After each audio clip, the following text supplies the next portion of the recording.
ఊరు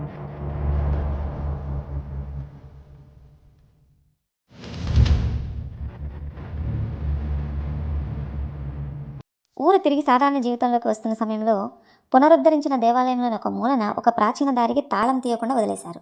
అది కొంతమంది గ్రామస్తుల దృష్టిలోకి వచ్చింది. దాని వెనుక దాగి ఉన్నది ఏమిటి అనే ఆలోచనతో వారు తాంత్రికుడు మరోసారి సంప్రదించారు. తాంత్రికుడు గ్రామ పెద్దల సమక్షంలో తాళాన్ని తెరిచాడు. తాళం తెరవగానే దేవాలయ క్రిందికి వెళ్తున్న ఒక రహస్య మార్గం కనిపించింది. ఆ మార్గం వెనుకనే గోడలతో పురాతన శిల్పాకళతో లతల మాదిరిగా పెరిగి ఉన్న ఒక దారిని అన్వేషిస్తూ అందరూ లోతుగా వెళ్ళినప్పుడు గుహ ఆవరణం చాలా విస్తారంగా ఉందని తెలుసుకున్నారు. ఆ గుహలో ఒక పెద్ద విగ్రహం, చుట్టూ రక్తపు మరకలు ఉన్న పాత ఆయుధాలు, ఇంకా పలు పురాతన పుస్తకాలు కనిపించాయి.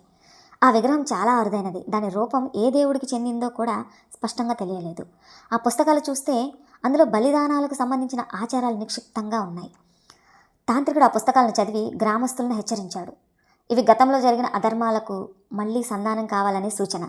మీ గ్రామం మీద నెగ్గిన శాపం పూర్తిగా తొలగాలంటే ఈ విగ్రహం వెనుకున్న రహస్యాన్ని పూర్తిగా అర్థం చేసుకోవాలి. ఊరువారు ఆ విగ్రహాన్ని పరిశీలిస్తూ దాని పునాదిలో దాగి ఉన్న మరొక రహస్యాన్ని గమనించారు. ఒక చిన్న తలుపును తెరిచి చూస్తే ఆ తలుపు వెనక ఒక శిలాపత్రం కనిపించింది. దానిపై ఉన్న విషయాలు సంచలనంగా మారాయి. శిలాపత్రంపై దేవాలయానికి చెందిన అసలు కథ రాసి ఉంది. ఈ దేవాలయం ఒకప్పుడు శాంతి దేవతలకు ప్రతిష్ఠితమైనది. కానీ గ్రామ పెద్దలు తమ లాభాల కోసం ఈ పవిత్ర స్థలాన్ని బలిదానాల కేంద్రంగా మార్చారు. ఆ దేవత వారి ఆచారాలపై కోపంతో గ్రామాన్ని శపించారు. శిలాపత్రంలో రాసిన ఆఖరి వాక్యం ప్రకారం దేవతను పునరుద్ధరించేందుకు గ్రామస్తులు నిజాయితీతో తమ పాపాలను అంగీకరించాలి, ఈ విగ్రహాన్ని విశ్రాంతి పొందే చోట భద్రపరచాలి. గ్రామ పెద్దలు ఆ మార్గం ప్రకారం పూజల్ని చేపట్టారు.